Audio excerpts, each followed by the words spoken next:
دیکھیے جیسا کہ ہم نے خطبے میں بھی دیکھ لیا، اللہ نے قیام اللیل جو ہے اسے فرض نہیں ٹھہرایا، تطوع۔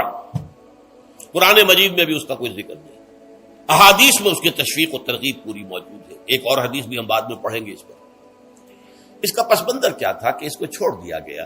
اب ظاہر بات ہے مسلمانوں میں کمزور بھی ہیں، مسلمانوں میں وہ مزدوری کرنے والے بھی ہیں، روزہ تو فرض ہے ان پر، چاہے مئی کا مہینہ ہے اور گندم کاٹنی ہے، روزہ تو پھر بھی رکھنا ہوگا، یہ سب کچھ، لیکن یہ کہ رات کو پھر کھڑے رہنا ان کے لیے، جاگنا ممکن نہیں، لہذا ان کے اوپر یہ چیز فرض نہیں۔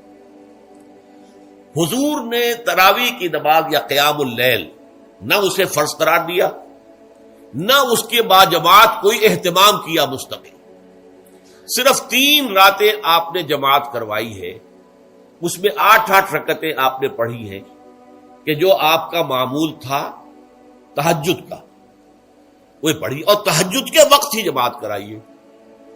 یہ ہے وہ حدیث۔ اس کے علاوہ کسی نماز تراویح جو ہے جو ہم پڑھتے ہیں 20 رکعتیں عشاء کے ساتھ متصل، اس کا کوئی ذکر نہ دور نبوی میں ہے نہ دور صدیق اکبر میں ہے۔ یہ دور حضرت عمر کی خلافت میں ہوا ہے، اور ہم نہیں کہہ سکتے کتنے سال کے بعد ہوا ہے۔ حضرت عمر رضی اللہ تعالیٰ عنہ کی خلافت کا دور جو ہے وہ تو 10 برس ہے، ہو سکتا ہے 5 برس کے بعد ہوا ہو، 6 برس کے بعد ہوا ہو، 12 ہوا ہے ان کے عہد۔ حضرت عمر ایک مرتبہ مسجد میں داخل ہوئے، مسجد نبوی میں، تو دیکھا کہ کچھ لوگ 8 10 12 جو ہیں وہ ایک جو ہے حافظ کے پیچھے کھڑے ہوئے اور قرآن سن رہے ہیں، کچھ دوسرے کونے میں کھڑے ہیں، کچھ کہیں اور کھڑے ہیں، مختلف جماعتیں ہو رہی ہیں۔ تو انہوں نے سوچا کہ کیوں نہ ان سب کو ایک امام کے پیچھے جمع کر دیا جائے، اور اس کے لیے لوگوں کی سہولت کے لیے عشاء کے ساتھ متصل رکھ دیا جائے، اس لیے کہ تہجد کے وقت اٹھنا جو ہے وہ تو ہر کس و ناقص کا کام نہیں ہے، کہ عشاء کے بعد اگر تھوڑا سا اضافی وقت ہو صرف، تو یہ ہر شخص کر لے گا، مزدور بھی کر لے گا۔ لہذا آپ نے یہ نظام تجویز فرمایا کہ عشاء کے متصلاً بعد 20 رکعت نماز پڑھی جائے اور ایک امام کے پیچھے پڑھی جائے۔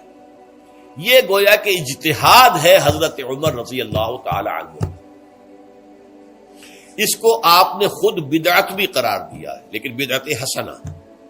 بدعت کس اعتبار سے؟ لغوی اعتبار سے، نئی بات، اس لیے کہ حضور کے زمانے میں نہیں تھی، تو یہ اس طریقے سے ایک نئی بات ہے، لیکن یہ بات چونکہ بہت اچھی ہے، بہت عمدہ ہے۔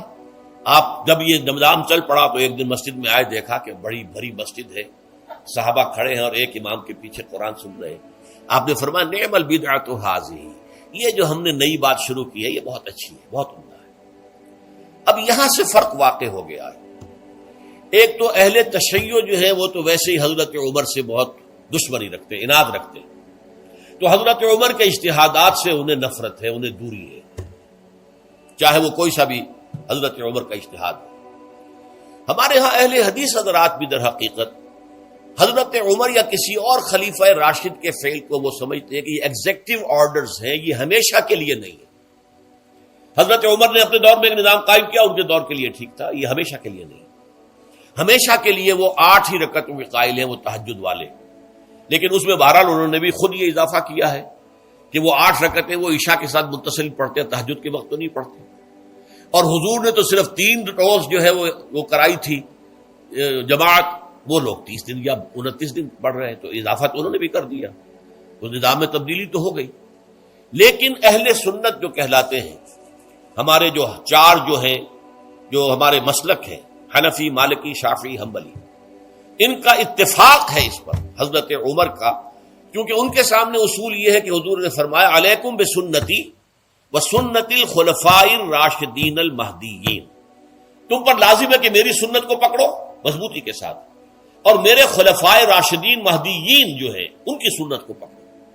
اس اصول سے یہ 4 فقہیں جو ہیں حضرت عمر کے اجتہادات جو ہیں ان کو بھی پابندی سمجھتے ہیں کہ تمام عمر کے لیے، قیامت تک کے لیے امت مسلمہ پر ان کی پیروی لازم ہے، لہذا اس میں اجماع ہے۔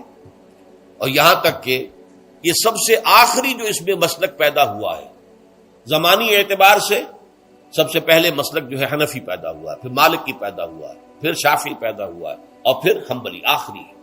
اور امام احمد ابن حنبل بہت بڑے محدث بھی ہیں، مسند احمد ابن حنبل جو ہے وہ بہت بڑی کتاب ہے، بہت اہم کتاب ہے، جامع کتاب ہے۔ تو ان کے ہاں بھی 20 رکعتیں ہیں. چنانچہ حرمین شریفین میں، سعودی عرب میں، مکے اور مدینہ منورہ میں جو نماز تراویح ہوتی ہے اس کی 20 رکعتیں ہیں.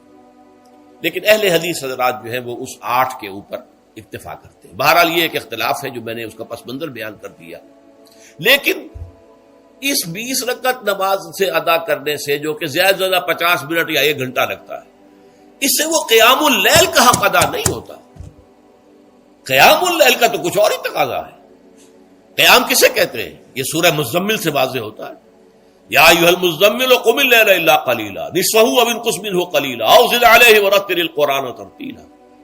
آدھی رات یا آدھی رات سے کچھ کم، یعنی تہائی رات، یا آدھی رات سے کچھ زائد، 2 تہائی رات، یہ ہے قیام اللیل. چنانچہ سورہ مزمل ہی کی آخری آیت جو دوسرا رکوع مشتمل ہے جس پر، اس میں صاف کہہ دیا گیا ان ربک یعلم انک تقوم ادنی من ثلثی اللیل ونصفہ وثلثہ وطائفۃ من الذین معک. اے اللہ کے نبی، اللہ خوب واقف ہے کہ آپ بھی اور آپ کے ساتھ ایک جماعت بھی رات کو کھڑی رہتی ہے، 2 تہائی رات یا آدھی رات یا 1 تہائی رات. تو یہ سارا معاملہ جو ہے قیام اللیل کا، گویا کہ کم سے کم 1 تہائی رات پر اس کا اطلاق ہو سکے گا، یہ نہیں کہ 1 گھنٹے. اب اس کے ضمن میں دیکھیے حدیث پڑھیے. تیسری حدیث ہے ان عبداللہ ابن عمرو ابن العاص رضی اللہ تعالی عنہ. یہ وہی عبداللہ ابن عمرو ہے جن کی میں نے آپ کو حدیث پہلے سنائی ہے. یہ ساری رات کھڑے رہتے تھے، پوری رات، اور ہر روز روزہ رکھتے تھے، جس پر حضور نے منع کیا، لا تفعل، مت کرو ایسا. رضی اللہ عنہما، یہ خود بھی صحابی ہیں اور ان کے والد عمرو بن العاص بھی صحابی ہیں. ان رسول اللہ صلی اللہ علیہ وسلم قال، کہ اللہ کے رسول صلی اللہ علیہ وسلم نے فرمایا الصیام والقرآن یشفعان للعبد. روزہ اور قرآن بندے کے حق میں شفاعت کریں گے.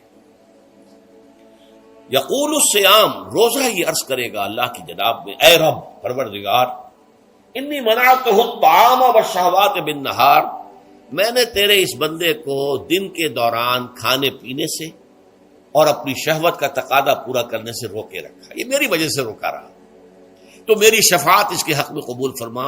فشفعنی فیہ، میری شفاعت اس کے حق میں قبول فرما. ویقول القرآن، قرآن کیا کہے گا؟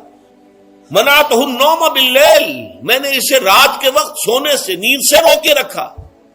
فشفعنی فیہ، تو اس کے حق میں میری شفاعت قبول فرما. حضور فرماتے ہیں فیشفعان، ان دونوں کی شفاعت قبول کی جائے گی. یہ ہے قیام اللیل.